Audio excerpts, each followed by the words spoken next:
Good evening, viewers. My name is Chamayantan and I am a faculty member of Library and Information Science. This program is telecasting from the School of Social Sciences, and I take this opportunity to welcome you to our daily conference program. Our today's program is titled Information and Society, and this program is basically for the students of BLIS, and the subject code is BLIS 01. Well, this evening we are extremely privileged to have Mrs. Renu Arora as a resource person. She is a scientist F in NISCare and also the head of education and training in NISCare. She has been associated with IGNU for many programs. For example, like she has written many units of our MLIS, BLIS and BGDLAN program. In fact, she is also the coordinator of our study center 0722, and she has been a counselor of our BLIS program. Thank you very much, Mrs. Renu Arora, for joining us for this program. Well, the main focus of our today's discussion are role of libraries in modern society, types of libraries, recent development in library and information science, international organizations involved in promoting of library and information science activities, and professional associations in library and information science. Well, so this will be the focus of our today's discussion. And now may I request Mrs. Renu Arora to kindly take your time. Thank you. Thank you for inviting me. Good evening to all of you. The topic that I am going to speak on is information and society, and since it is supposed to be for BLIS students, I'll try to make it not very advanced kind of issues. In fact, as you are all aware, information plays a very vital role in socio-economic development of any nation, and for this the libraries and their services, they are contributing quite a lot, and the libraries are essential to achieve the developmental goals of any individual. They help us to improve quality of life. They also help us to preserve our cultural heritage. In fact, for any nation, preservation of the cultural heritage for the future generations is a very vital issue, and therefore the information is required by all of us. In fact, in the educational field, mostly we require information all the time. Information is also required for recreation and also for research purpose. Now, for this particular point in view, the focus of my discussion is going to be on role of libraries in modern society, type of libraries, recent developments in library and information science, international organizations involved in promotion of library activities, and lastly, professional associations in library and information science. Let me now start with the first aspect, that is role of libraries in modern society. In fact, as we are all aware, libraries have been collectors and stewards of our heritage, because since the time immemorial, the libraries have been existing. In fact, in the very early days, the Buddhist monks, or in the old civilizations, we do have the documents preserved in many ways. So therefore, the libraries are the collectors of our heritage. Besides this, these are organizers of the knowledge contained in the documents they collect. They also add value to the document, because we, the librarians, can classify, catalog and describe the documents. By describing, I mean we index the documents and make them accessible to all categories of users. In addition to that, we ensure equality of access to information to all citizens. I'll highlight on this aspect when I talk about the different types of libraries. Also, the knowledge is taken from the past and in the present, and then we also keep it ready for the future generations. Library collections in different countries represent their cultural identities.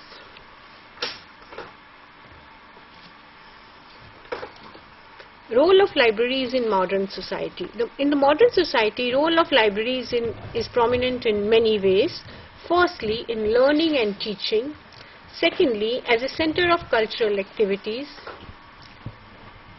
thirdly in research and development, fourthly in information dissemination, and lastly in religious and spiritual pursuits. In fact, in all these areas, libraries play a vital role because they help us to have access to knowledge and information. Let's take a look at some of the services provided by the libraries. Firstly, reading facilities on premises are available. That is, the documents are available in the library. The users can come there, sit down and read the documents of their choice. Secondly, the reference services are made available. In fact, there are a lot of documents which only need to be referred. There are a lot of documents which, when we want to purchase, are very expensive. So libraries make them available for use on the premises by users. Thirdly, lending of reading material for home reading. Users can borrow documents from libraries, take them home, keep them for a certain period of time and return after that. Fourthly, the libraries enable users to develop information skills for maximum utilization of information resources. Besides this, interlibrary loan facility is also made available. By interlibrary loan facility, it means that documents from other libraries are also made available to users of a particular library, because it may not be possible for every individual library to acquire all the materials required by its users. Further, internet facilities for access to national and international information are also available. This is in fact a new aspect. The modern libraries are making this particular facility available. Besides this, photocopying of material is provided. Photocopying of material may be against some very minor payment. Then document delivery service, which is carried out by some special libraries and research and developmental organizations. In addition to that, most of the libraries nowadays have the computerized catalog. So it is the duty and responsibility of every library to provide online public access catalog within a particular library instead of the traditional card catalog.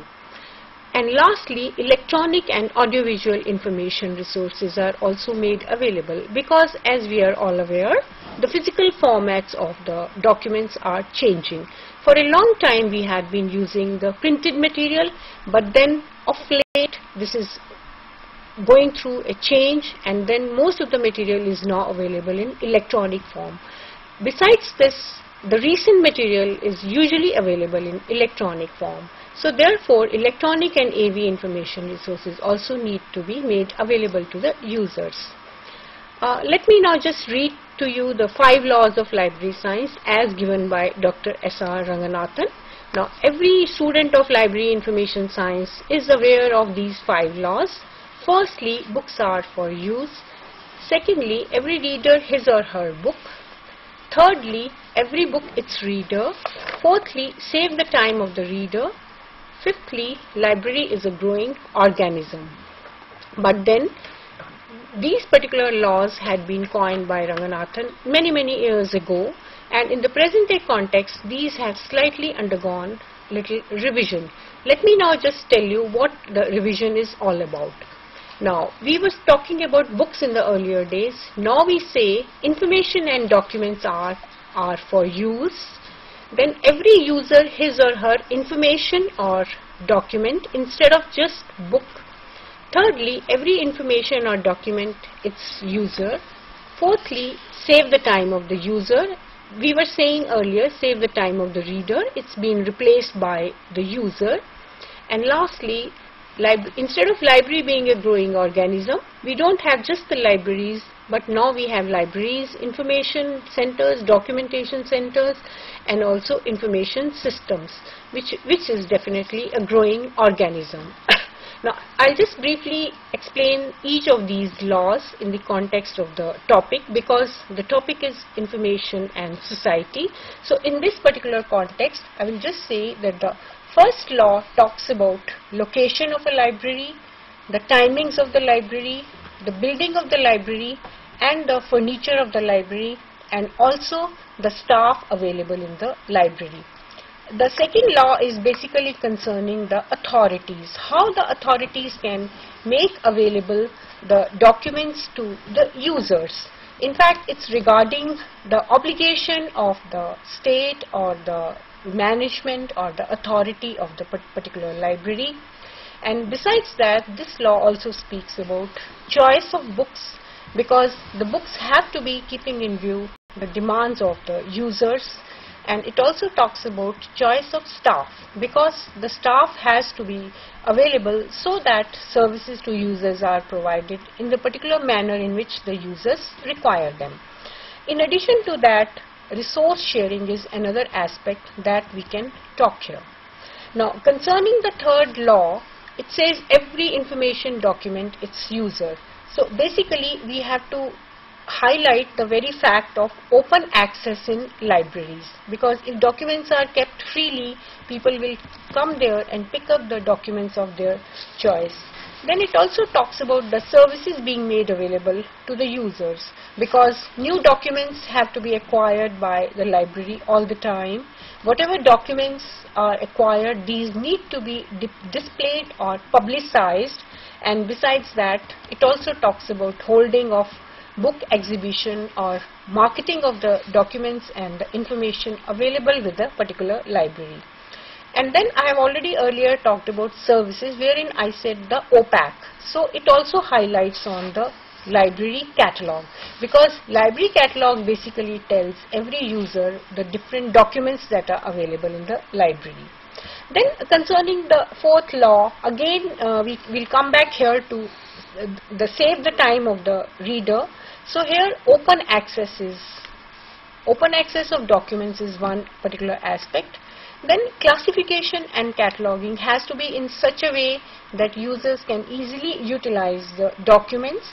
And besides that, issue and return of the documents and also the reference services have to be in such a manner that users can easily use the document. And in fact, it is the last law that has tremendous implications in the present day context, because this talks about not only the users but also the staff of the library, classification and cataloging, and highlights quite a lot on modernization. Let me now move on to the next aspect of my presentation, that is types of libraries. Now, in fact, we all are aware that there are several types of libraries. We have the national libraries, academic libraries, public libraries, and lastly, special libraries and information centers. Let me just briefly highlight on each one of these categories. Firstly, the National Library. National Library is one which is specifically established by the government of a country to serve as the preeminent repository of information for that country. Unlike public libraries, these rarely allow citizens to borrow books. In fact, majority of the books are on the premises of the library and these need only to be consulted. And very often they may include a large number of rare documents, valuable collection or significant works. In addition to that, many of the national libraries are also national depositories. That is, under the depository law of the country, certain number of copies of a particular document published in the country are required to be deposited with the National Library, and National Library takes care of distributing them to the other respective libraries. Let me give you some examples of national libraries. Of course, a very popular National Library of United States is the Library of Congress, which is situated in Washington, D.C. In fact, United States is a country which can boast of 3 national libraries. I have here mentioned as an example only the Library of Congress. In fact, they do have a National Agricultural Library, and they also have a National Library of Medicine. Besides that, in our own country, we have the National Library of India in Calcutta. Besides that, the British Library of the Great Britain in London, in UK. In addition to that, another example is the National Library of Ireland in Dublin. National Library of Australia is also very large. It's situated in Canberra. Let me now talk a bit about public libraries. In fact, I'm not going into too many details of the different types of libraries. You have your course material with you, wherein all the different details have been explained to you. Coming to the public library is one which is accessible by every member of the public and is generally funded from public sources.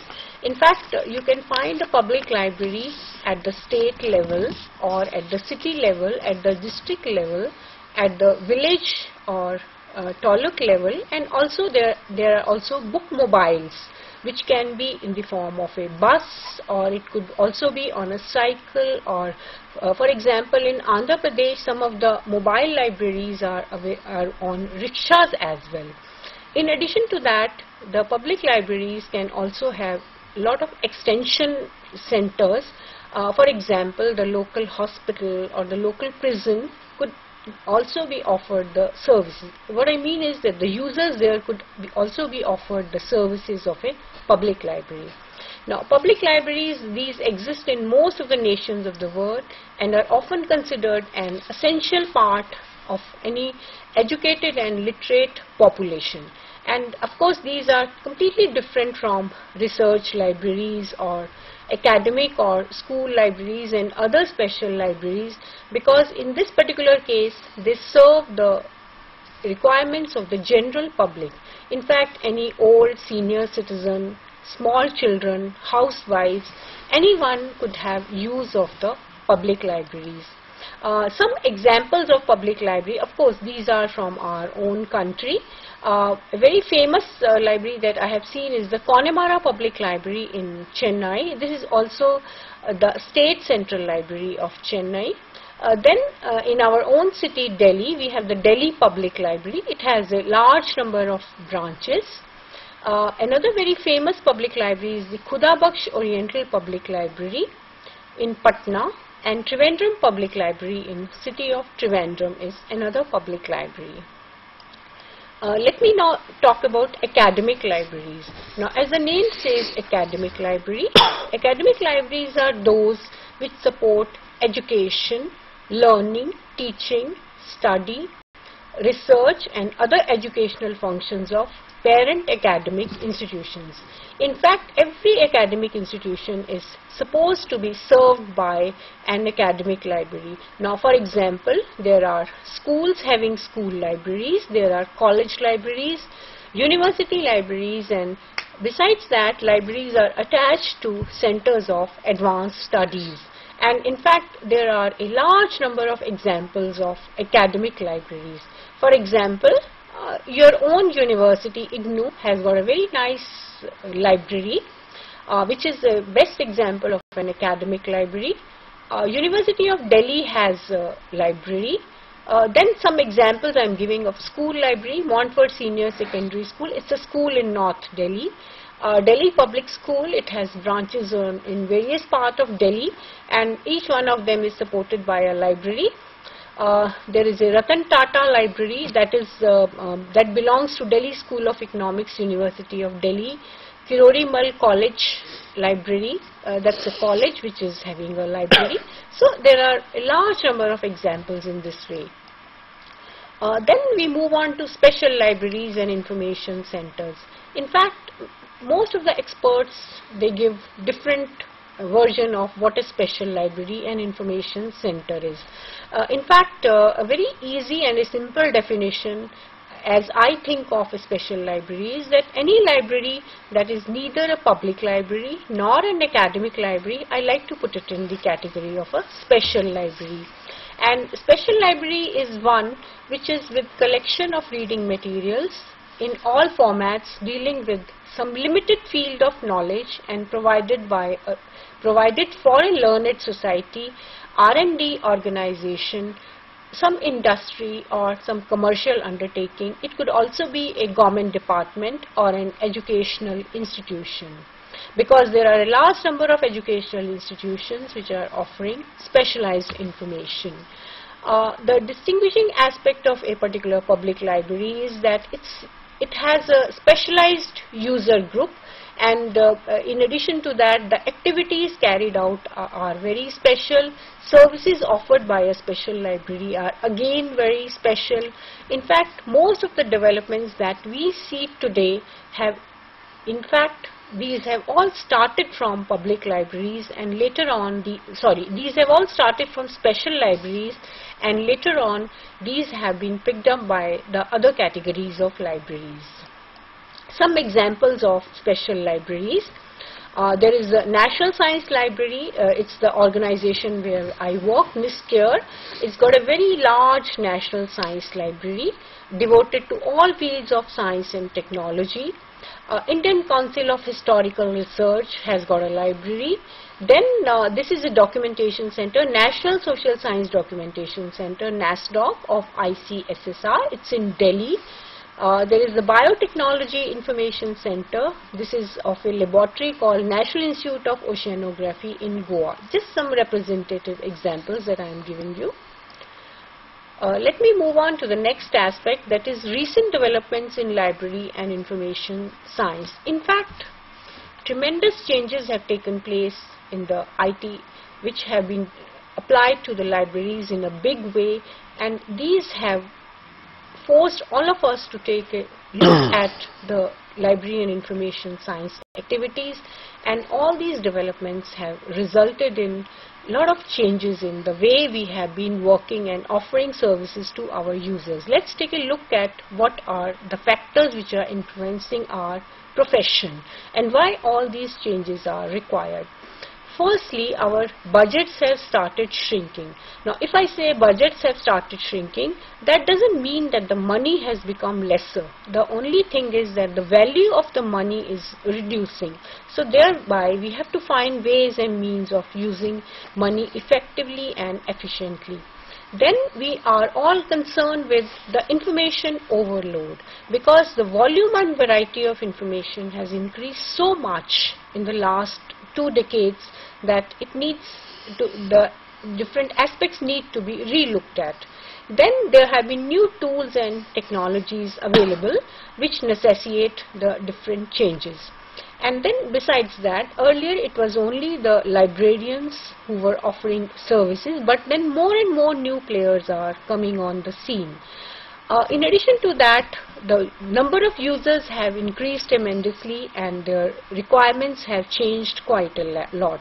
I'm not saying that the earlier users were not making use of the information available, but then in fact there have been so many new training programs, etc., academic courses, and then users have also become much wiser in the present day context. So we need to re-look at whatever we are doing and how it needs to be revised.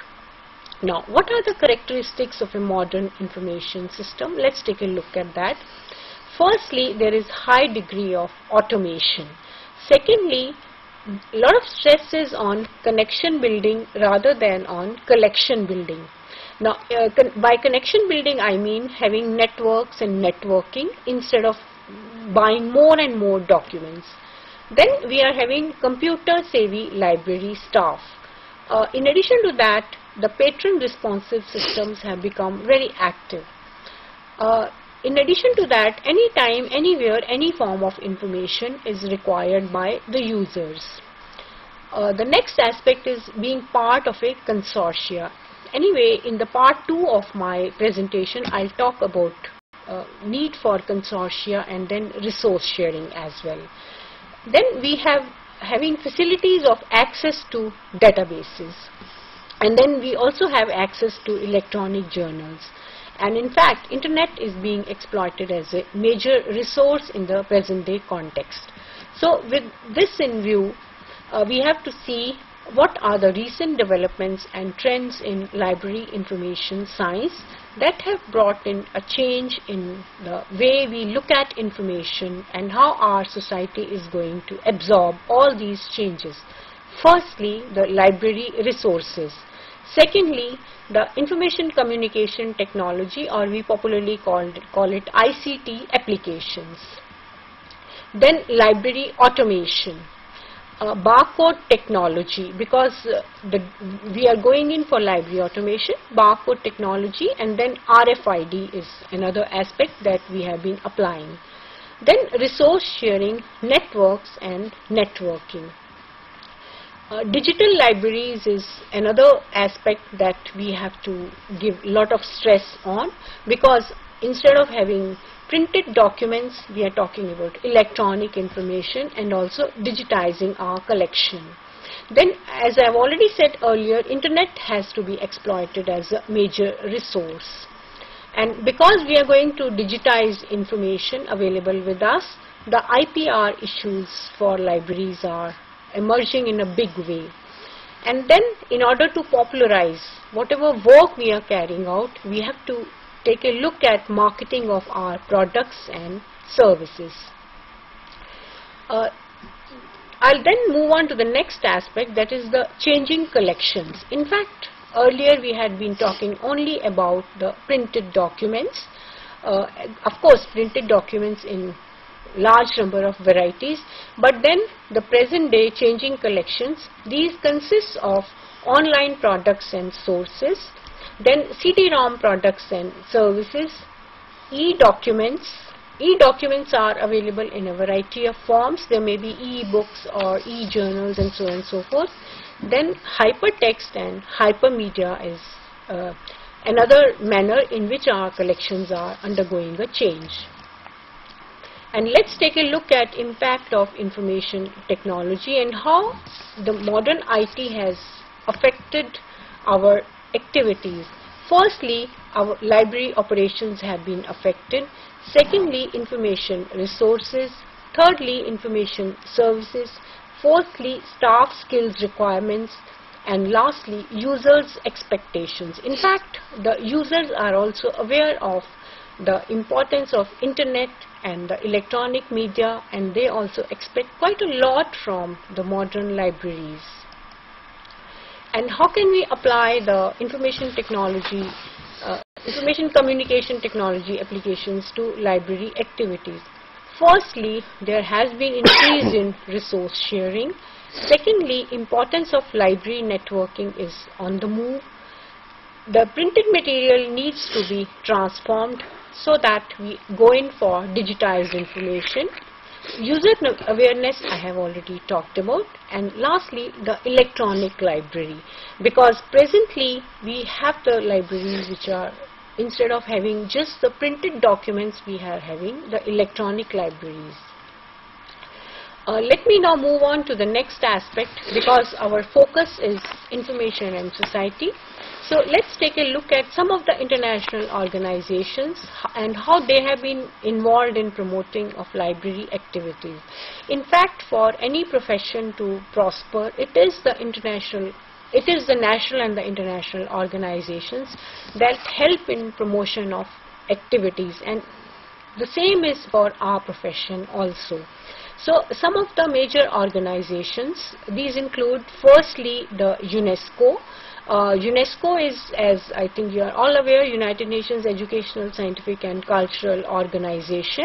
In fact, I am not going into the different details of what UNESCO is carrying out, but my focus is only on what is of concern to us. That is the UNESCO's sector called CI, Communication and Information Sector. In fact, this sector is completely devoted to the library aspects, that is information dissemination. And the main objectives of the sector are promoting the free flow of ideas and universal access to information, then promoting the expression of pluralism and cultural diversity in the media and word information networks, and thirdly, promoting access for all to ICTs. The third aspect is not visible here right now. Besides that, there are two major intergovernmental programs of UNESCO CI. One of them is called popularly IPDC, that is the International Program for Development of Communication, and the second one is Information for All program. In fact, when we moved into the new millennium, UNESCO had undergone a tremendous change, keeping in view all the latest information technology applications, and these two programs were launched. And our region, that is the Asia and the Pacific region, is benefiting quite a lot from these two programs. And in fact, UNESCO earlier had the PGI program and also the EPINES program and EPINMAP program. So its SINFO program was also there. So all of these are now being taken over by the Information for All program of UNESCO. And our region benefits quite a lot. Besides, all the other developing and the underdeveloping nations are also benefiting from UNESCO's contribution. Then another international organization that is devoted to the cause of our profession is the IFLA, that is the International Federation of Library Associations and Institutions. It was founded way back in 1927, and then it's presently the leading body that represents the interests of our profession. And in fact, IFLA is a professional association of all the national professional associations of different countries. Currently it has about 1700 members in over 150 countries. In fact, whenever annually there is the IFLA conference, there is a large delegation from our country also representing that.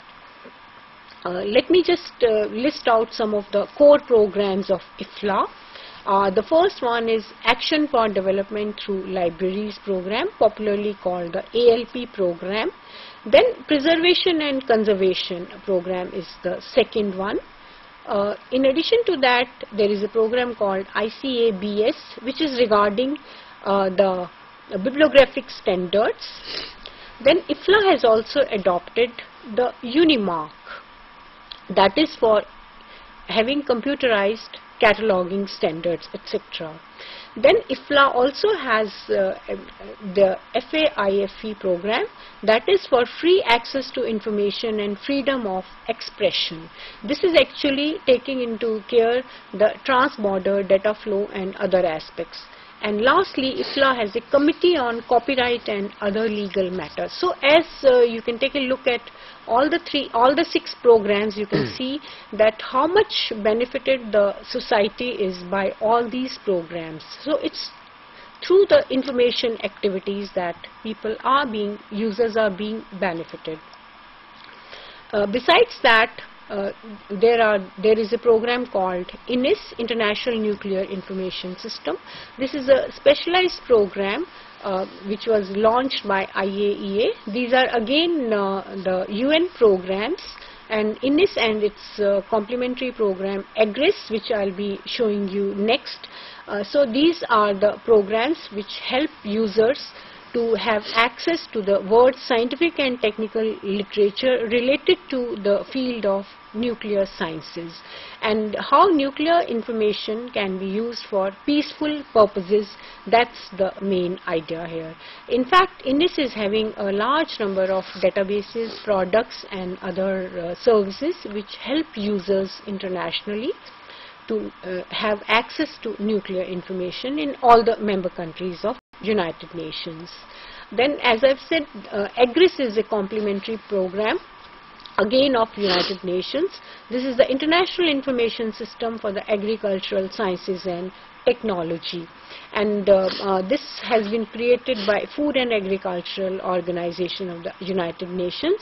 Now in this particular system, the participating countries, they are sending inputs, and then the participating countries are sending all the inputs to the main center at FAO, and all inputs are then processed and output is received, which can be utilized by the individual scientists in each country. And lastly, some of the professional associations in library and information science. In fact, in our country, of course there are a large number of professional associations. I'm just listing three of the very popular ones. One of them is the ISLIC, Indian Association of Special Libraries and Information Centers, then Indian Library Association and Delhi Library Association. Now let me just highlight one aspect here, that in every profession it is the professional association that becomes a platform for looking into the requirements of the library professionals, and then if the needs of the library professionals are satisfied, then only they can serve the users in a better manner. And I mean, here is a list of some of the professional associations in other countries. One of them is the ALA, American Library Association.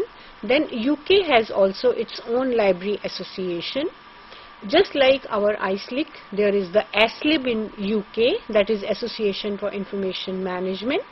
A very famous association in USA is the Special Libraries Association called SLA. And then there is the Commonwealth Library Association, referred to as COMLA. So I have tried to cover some of the aspects and concerning information and society. So these have included, just to sum up, role of libraries in modern society. Then I have talked about types of libraries. Thirdly, recent developments in library and information science. Fourthly, international organizations involved in promotion of library activities. And lastly, I have just tried to convey to you some of the professional associations in library and information science. Thank you. Yeah, I would like to put up a question for you. That is, you have explained something about the fifth law of library science. Yeah. Well, you have mentioned that the fifth law of library science is having much more impact in today's information-oriented society. So, I would like you to further explain, Okay. yeah, what do you mean by that? Okay. Actually, the fifth law is library is a growing organism. So, for a long time we've been talking about if the library keeps on growing, then there will be a day will come when everything will burst at the seams, because unless and until we discard documents, we cannot make room for more documents. So in order to make room for more documents, some of the older documents have to go. But then we also have to see that the older documents may be someday required by some users at some point of time. So with this particular aspect in view, in the modern times, when you are talking about modernization, we can make provisions for the future, because we can digitize the collection, and by digitizing the collection we don't need the physical space. So because in a very small place, large amount of information could be stored. So that way, in the modern times, I think there are what Ranganathan said so many years ago can be true today, that library could grow to any extent possible. And then of course we should also modernize. Right. If we don't, then of course we will collapse. That's what I feel is. Yeah, another question is, while you were mentioning something about the public libraries, well, the question is, which body in our country is, taking care of the development of library activities? Okay, actually, at the time of independence, the UNESCO had come up. We are all aware, and then UNESCO had initially come up with what is referred to as UNESCO Public Library Manifesto. So large number of nations benefited by that. Anyway, that aside, in our country presently, you are specifically asking for a body. The body that is right. the Raja Ram Mohan Roy Library Foundation. It is located in Kolkata. And it was established in May 1972. So it's being managed by Department of Culture. So basically the chief objective of this foundation is to support public library movement in our country. Basically it's not a library, it's only a foundation that is furthering the cause of public libraries. So they locate rare collection, and they find that somewhere some collection is deteriorating, so they immediately come up with funds to revive that collection, and then they have a large number of activities and programs in this regard. Okay. And you have also mentioned some of the most important library organizations in different parts of the country. I mean, international library organizations. My question is, which is the main body, which international library, information organization, is the main body that is taking care of the activities of, promoting of library activities in the world? Okay, actually UNESCO, of course, if we take a look at UNESCO's, how it came into being, United Nations was already there. So after the Second World War, UNESCO came into being. Its main idea was in the different areas, nation building and helping nations. And of course, I'm not going into that aspect, but regarding the libraries, from the very beginning, they had a section called cultural section. So within that, they had a special section of libraries. So therein, initially, it was in different areas that they decided to contribute. So one such contribution was public libraries, as I've said, UNESCO Public Library Manifesto. Then they came up with setting up of information centers. In fact, my own organization, earlier it was called INSDOC, now it is called NISCARE. It was due to the UNESCO contribution, because they decided that every nation should have a national scientific documentation center. So our country has, similarly Pakistan, they earlier had PANSDOC, which is now called PASTIC. So many other countries also. And then they also talk about a program called Books for All. That was book promotion. And they felt that books should be translated into vernacular language, because then only you can encourage literacy. Because how can you make people read if the documents are not in their language? And then later on, they came up with programs like General Information Program, which was specifically for our region, Asia and the Pacific region. And these were later on taken over by STINFO program. And presently, as I said, Information for All program of UNESCO is there. Then another body is IFLA. I mean, you just talk to any senior professional and they'll say that they have been associated with IFLA. IFLA has actually, I'm not sure right now the number of divisions. They have about 60 divisions. All kinds of libraries, academic, public, hospital, school, municipality. I mean, we have to see their website. Every time they have the number is changed. Then FID was another organization, which is of course closed. Thank you very much, Mrs. Renu Arora, for your comprehensive explanation on library and society. Thank you. Well, with this, we will end our discussion, and we will continue after a break of 15 minutes. And the main focus of our next discussion will be on resource sharing and networking, digital libraries, National Knowledge Commission. So stay back. Thank you very much for joining us. Thank you.